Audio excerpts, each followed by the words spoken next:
Okay, let's talk about the question 1 of your mock paper. There was almost no mistakes with the question 1, with the part A in the question 1, because most of you were able to realize that 1.793 is 1000 times less than 1793. So surely the answer has to be 1000 times smaller. So most of you were able to get this first mark easily, 331.705. The situation with the second part was more disappointing.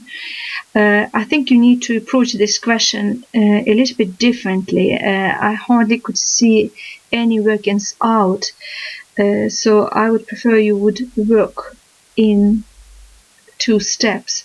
For example, you can see that although the original sum was multiplication, right, you've been asked about division, so let's prepare our division first carefully, right?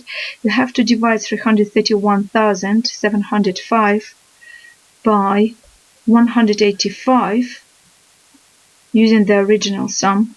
We should get 1793.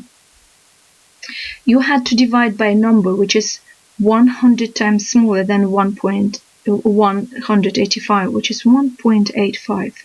So, and see what happens when you have to divide by a number which is 100 smaller. Let's take a simple example. For example, let's divide 7, say, by 0.1. Think how many tenths would go into 1. Surely you understand there should be 10 that goes into 1. So if 10 tenth goes into 1, therefore into 7, it will be 7 times 10, which is 70, right? What if you would have to divide 7 by 0.01? Again, think how many hundredths go into 1. 100 hundredth goes into 1, right? So therefore 700 altogether, 700 hundredths will be in 7. So therefore you can see if you divide by number which is, say, 10 or 100 or 1000 times smaller than the original one, your answer actually is increasing accordingly to how many multiples of 10 your number is smaller. So in this case, if you divide in your original number by 1.85, which is 100 times smaller, your answer has to be 100 times bigger. So the right answer was 179